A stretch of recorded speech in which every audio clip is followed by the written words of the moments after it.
Salut chers panafricanistes, chers surfeurs, youtubeurs et puis combattants pour l'émergence africaine, c'est le Banin de Yingui. Alors je suis à vous aujourd'hui pour parler de la CAN.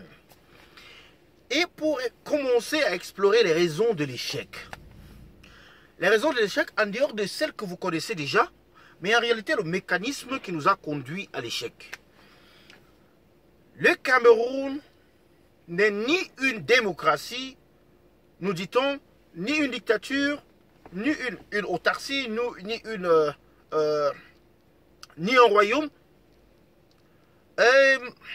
Mais bon, le Cameroun se comporte simplement comme un État voyou. Un État voyou, c'est un État dans lequel il n'y a pas de liberté d'expression.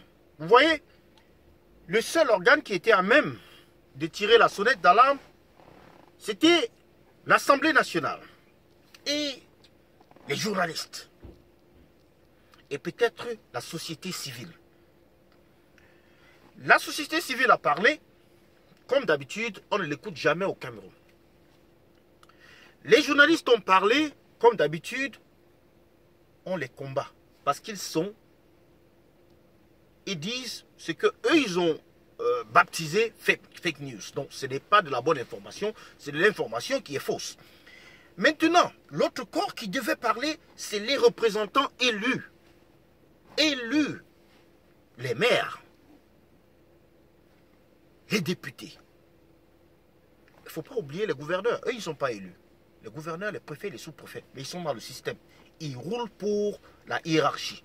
Donc, eux, ils ne font jamais un travail objectif. Jamais. Jamais, jamais. Maintenant, les députés qui devaient parler, on leur interdit la parole.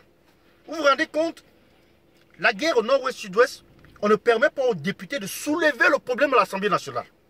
Alors imaginez ce que cela pouvait donner ou les essais qui ont été faits pour mentionner même la CAN. Parce que chaque fois que quelqu'un mentionne la CAN, on le qualifie directement d'anti-patriote et n'est-ce pas, de vouloir déstabiliser le pays. C'est de cela qu'il est question. C'est pour cela que les gens ont accumulé erreur sur erreur sans qu'il y ait une contre-inspection ou alors une autocritique ou alors une critique même interne venant du Cameroun. Ils n'ont rien pris au sérieux. Et on s'est retrouvé dos au mur. Aujourd'hui, on accuse tout le monde. J'ai même vu des posts vraiment à la limite ridicules qui font le ridicule en disant beaucoup de gens, ils insultent le professeur Kamto. Ils disent que Maurice Kamto est celui qui est responsable. C'est la milice sardinarde, tribale sardinarde sur Facebook. RDPciste, bien sûr.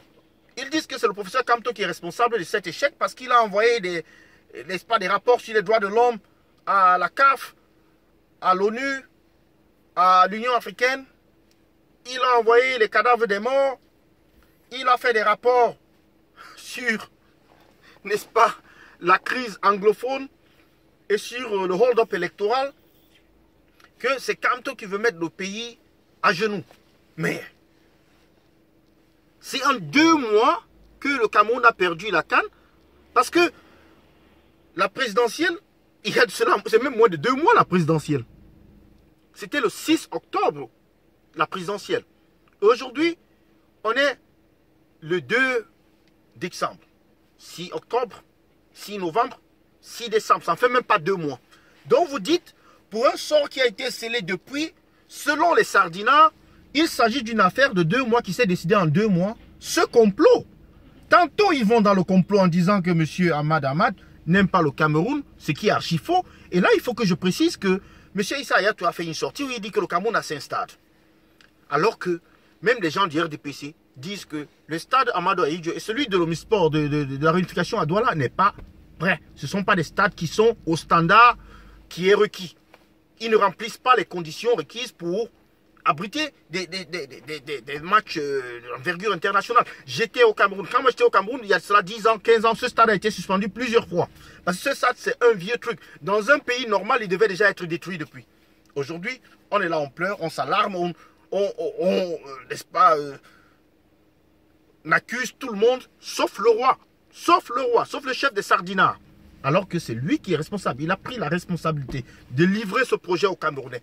Il a dit, le jour dit, je prends cet engagement solennel, personnel, devant le peuple. Que le jour dit, le Cameroun sera prêt. Et voilà, le Cameroun a été débouté, le Cameroun a été humilié, le Cameroun a été, d'une certaine manière, remis à l'ordre. C'est-à-dire ce qu'on a fait. Vous pouvez considérer ceci comme, n'est-ce pas, un résumé de ce que vivent les Camerounais depuis 36 ans. Un résumé.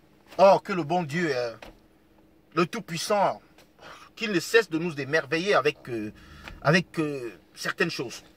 Voilà la vérité qui est sortie 36 ans après, pour démontrer au monde et aux Camerounais le vrai visage de ce régime. Un régime à la je m'en foutège. Les gens, ils sont là pour piller, voler. Ils s'en foutent des Camerounais, ils s'en foutent du pays, le Cameroun. C'est ce que j'avais à vous proposer aujourd'hui, c'est le Banin de Yingue.